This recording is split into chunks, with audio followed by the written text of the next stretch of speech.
Bonjour Fabrice. Bonjour Xavier. Oui, c'est toujours mon prénom. Bienvenue dans cette nouvelle vidéo du Camphrier. Oui. On va vous présenter les quelques petites exceptions de nouveautés d'aujourd'hui. Il n'y a pas grand chose en fait, mais Non. c'est que, parce que c'est que sur une journée. C'est ça. Donc tout ça c'est une journée, c'est déjà beaucoup en fait, parce que si tous les jours il y C'est avait déjà ça, pas mal, hein, on serait un petit peu dans le caca. Donc on commence par des choses cool. Bah, on a plein de trucs cool.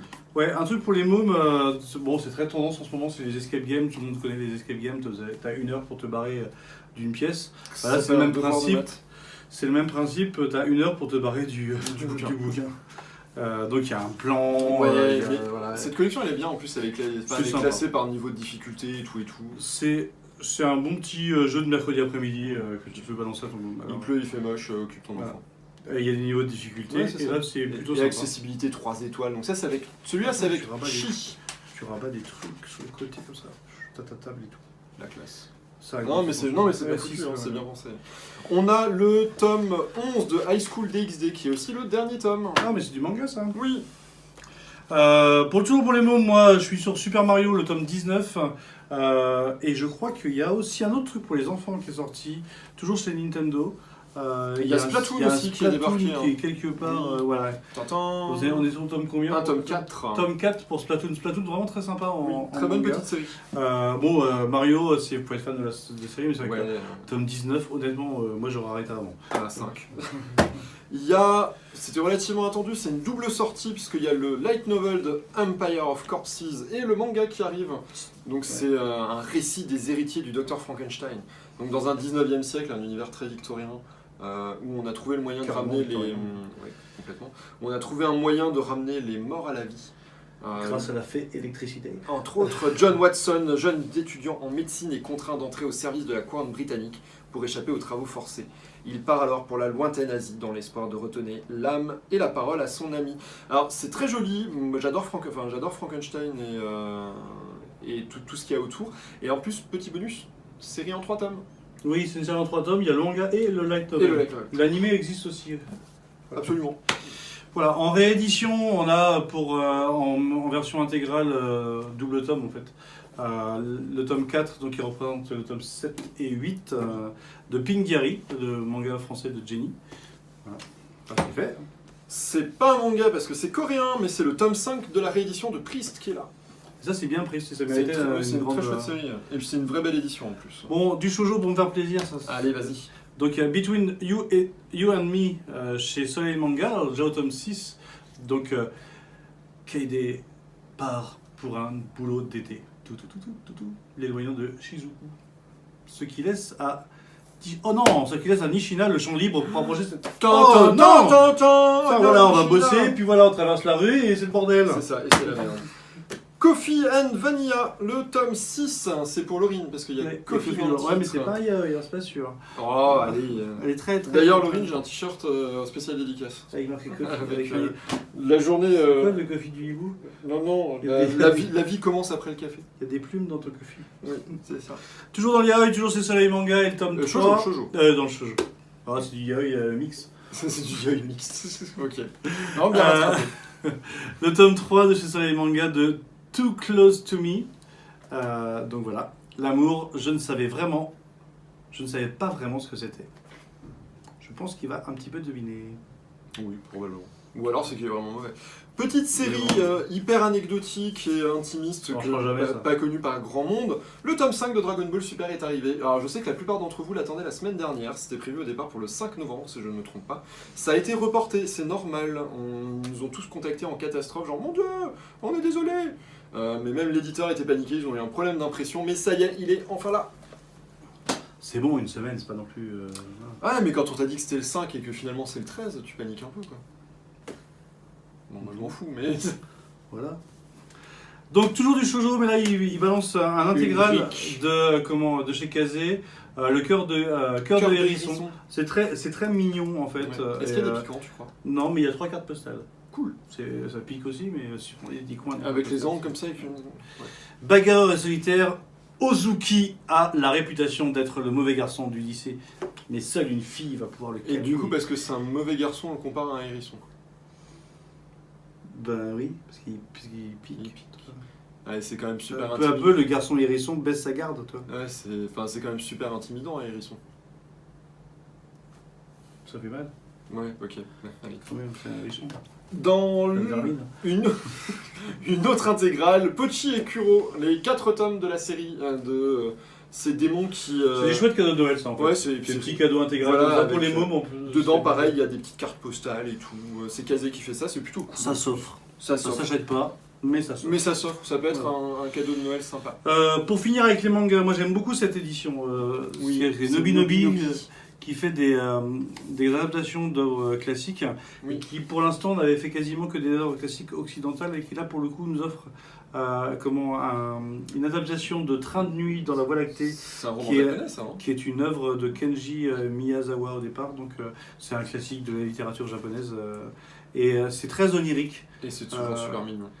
En plus. C'est mignon, mais qui est toujours hyper mais mignonne. c'est que là, en plus, là, on va vraiment dans un truc, je pense, qui est presque pas obligatoirement pour les enfants. En termes inconnu, tu crois? Ouais, on est dans du... voilà. Issu d'une famille pauvre, Giovanni travaille dur après l'école et doit s'occuper seul de sa mère malade. Non. Voilà. Le jour de la fête du centaure célébré dans son village, le jeune garçon... Aussi non, centaure, ah, le jeune garçon s'assoupit au sommet d'une colline et se réveille soudain, assis dans un train traversant la Voie lactée avec son camarade de classe Campanella. Est-ce un rêve, une réalité, etc. C'est mignon. Donc c'est très onirique, et c'est pour ça que je pense que c'est possible que ça dépasse un peu l'appréhension premier degré que peuvent avoir certains enfants. Ouais. Mais en tout cas, c'est joli. C'est joli, et c'est de la part de Nobi Nobi, c'est plutôt sympa. Et c'est courageux. Voilà, parce que adapter à une œuvre classique japonaise qu'au Japon, que personne connaît. Qu'au Japon, tout le monde connaît. Que personne ne connaît. Mais qui en France c'est très connu, c'est cool. C'est osé, c'est cool. Train de nuit dans la Voie lactée. Pour les enfants aussi. Est-ce que non, je lis pas avec l'accent alsacien. Hein. Non, tu fais ça. Donc on a Poupelle. De Poupelle et la ville essentielle. Hein, non, Poupelle et la ville essentielle. Je vais faire hyper attention à pas dire poubelle et la ville. Mais en fait, c'est vraiment poubelle, en fait, c'est parce qu'il se bouche le nez, parce que sa ville pue, tellement qu'il y a de la pollution. Mais c'est poubelle. Pareil, on repart sur... c'est très beau. Esthétiquement, c'est sublimissime. C'est trop beau même, c'est trop beau tellement c'est moche. Parce que ça parle que de moche. Et que ça parle d'une ville qui est hyper laide, mais quand on regarde, on fait... Oh, c'est trop bien, c'est trop joli, je vais aller visiter, ouais, c'est ça. Mais c'est hyper beau. Donc voilà, pareil. Dans la catégorie joli cadeau de Noël, à mon avis, que ça va être très bien. Ouais, c'est un joli Il était une fois une ville isolée du monde, entourée de falaises hautes de 4000 mètres, une ville remplie de cheminées. Du matin au soir, de la fumée s'élevait de partout et couvrait le ciel de nuages. Ah, mais ça, c'est le bord du Rhin, ça. Ça fait pas 4000 mètres de haut, je crois. Ah, si, 2 si on s'énerve. avec le Rhin. Non, c'est très très joli et non, ça vaut vraiment le coup d'œil. Voilà. Sinon, David Maurier, là on sort l'intégrale de La Petite Mort. David Maurier, pour ceux qui ne se souviennent pas, c'est dans le Nerd, c'est celui qui jouait Régis Robert, et un présentateur de la chaîne Feu No Life, et qui avait qui dessine pas trop mal et qui fait des trucs un peu morbides comme ça, mais toujours très naïf. Et donc La Petite Mort, c'est le 1 en version intégrale, jolie, joli, cartonné et un truc super beau, et il y a un effet tissu dessus, enfin c'est vraiment joli. David Maurier, l'origine du monde. Parce que les éditeurs continuent à être convaincus que la cuisine japonaise, c'est que des sushis ou des sashimi. On a Poisson, un art du Japon, nouvelle édition. Bon, après, c'est une belle version avec des photos. On est plus sur de la photographie. Ils mangent pas que des sushis, mais par contre du poisson, ils en bouffent un. Ouais, mais là, on est vraiment sur la dimension sushi et sashimi. Mais on est plus sur un livre d'art de belles photos. De la présentation, de l'art de cuisiner, etc. Voilà. C'est bien, Shihiro Masui fait des super livres de... 30 recettes de poissons japonais. C'est les recettes qui sont japonaises alors, pas les poissons. Non, les poissons aussi. T'es obligé de les acheter au Japon, sinon tu peux pas. C'est japonais. Ils sont dans leur petite carte et tout. Dessinez vos bras. Jonathan. Voilà, donc c'est une méthode de dessin, d'apprentissage pour apprendre les bases du dessin. Donc les bases du dessin de type manga. Ça me permet de vous rappeler qu'il y a des cours de dessin qui sont donnés le mercredi après-midi à quelle heure ? À 17h. De 17h tous les mercredis après-midi, de 17h à 18h, il y a des cours de dessin type manga. Donc si vous voulez vous perfectionner ou partir sur un projet, ou être un peu dirigé pour un projet personnel, venez participer à ces cours. Les cours sont des cours collectifs qui sont autour de 6 € l'heure, si je ne m'abuse. C'est exactement 6 € l'heure le cours, et c'est vraiment pas très cher pour des cours particuliers. Enfin, C'est des cours de groupe. Semi-particulier. Mais c'est des tout petits groupes de mais 4-5 personnes, donc c'est quasi du cours. Et le prof, il peut suivre des projets personnels. Ouais, absolument. Alors, dans la catégorie, vous pouvez me lire ce livre. C'est un livre pour enfants. Très très mignon, très très choupi. Avec un petit écureuil qui veut qu'on lui lise une histoire. Oui, comme tous les enfants. Exactement. Et là, il y a c'est joli. Et là, il y a une BD qui parle de nous deux. Il était une fois la vie, les muscles et le gras. Ou l'inverse. Les muscles et la graisse. Donc, comment... tout le monde se souvient de la série Il était une fois la vie qui faisait la vie, la vie, la vie, la vie, la vie. Le mec a fait des paroles, il s'est pas fait la vie, la vie. Il a dit quoi, la vie Il était une fois la vie, donc le tome 4, bon après c'est pas à suivre, c'est pas à suivre, non, parce que chaque tome est une thématique. Spécifique, mais c'est énormissime. Et ça, si vous avez des enfants, moi honnêtement, tout mon imaginaire à l'intérieur de mon corps, je l'imagine que dans cette version. Mais ce qui est exceptionnel surtout, c'est que moi j'ai grandi avec ça, et quand je suis allé à la fac, et que j'ai eu des cours de sciences à la fac d'embryo et de trucs comme ça, bah par moment on te fait un cours et tu te rappelles, ah ouais, j'ai vu ça dans un épisode d'Il était une fois la vie. Oui. Et là où c'est dingue, c'est que tu te rappelles d'un truc et en plus c'était juste. Ah oui, c'est pas d'accord, c'est simplifié. Les rares fois où Il était une fois la vie a été pris en défaut dans les cours que je suivais, c'est parce qu'on avait fait une découverte scientifique majeure entre le moment où je l'ai vu et 15 ans plus tard quand ça date des années 80 et 15 ans plus tard quand j'étais à la fac. Quoi. Bon, sinon, œuvre d'art de œuvre d'art. On l'attendait depuis plus d'un an parce qu'en fait il avait été annoncé pour 2018 et puis finalement, pour être un calendrier 2018 et finalement c'est un calendrier 2019 qui sort. Donc les studios Ghibli, le calendrier qui sort en France, donc c'est pas c'est une traduction, c'est marqué en français, janvier. Oui, c'est un vrai calendrier français. Voilà, c'est pas un import, donc ce qui fait qu'il n'est pas à 55 €, il est à 23,75 €. Et la particularité de ce calendrier, c'est que d'habitude, quand vous avez un calendrier, vous avez un visuel par mois, etc. Vous tournez le mois, vous avez un autre visuel. Et là, tu es en train de dire, ah, mais moi j'aimais bien le visuel du mois de janvier, pourquoi je voulais le garder. Donc là, vous pouvez garder votre visuel du mois. En fait, il y a un système qui permet de changer les visuels comme on veut. Il y a 21 visuels différents. Voilà, et il y a 21 visuels différents des 21 dessins animés des studios Ghibli. Qu'on peut intercaler dedans, du coup. Ça va de Ponyo à Princesse Mononoke en passant par Totoro, Kaguya, etc. Par contre, on est d'accord que du coup, ça rend le truc hyper compliqué parce que si on aime plusieurs vachement forts, t'es tout le temps. Non, mais l'avantage, c'est que on peut les garder en les posters sont indépendants. Ouais.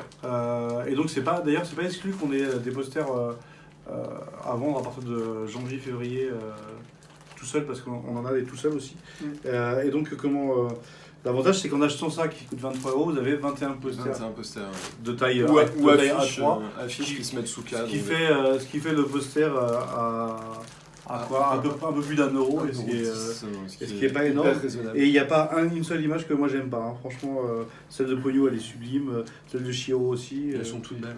Totoro elle est sympa. Et là, si allez, je vais vraiment pinailler pour pinailler. Il n'y a pas San sur la fiche de Mononoke. Mais, oui, on s'en met, il y a Yako. Il y a Yako. Mais c'est vraiment de la pina et à 2 balles. Mais San, on s'en tape. Mais elle en a fait tellement rien dedans. Ouais. Yakulu. C'est Princesse Mononoke, pas Princesse. Et bah tant pis. C'est comme Zelda, on parle pas de Link. Mais c'est vrai. Oui, non, c'est vrai, je suis d'accord. Donc, on n'en a pas des milliards. Donc, si vous êtes intéressé pour avoir ça sous le sapin, on en a peut-être une cinquantaine, ce qui par rapport à la capacité de nos clients à être fous des studios Ghibli. Déjà, je pense que Marie en a déjà mis 3 de côté. Donc, dépêchez-vous, il en reste plus elle a rempli un carton. Il en reste plus que 47. Voilà. Il en reste 2. À très très bientôt. Et la prochaine fois, on vous fera une petite liste de ce qu'on veut nous à Noël.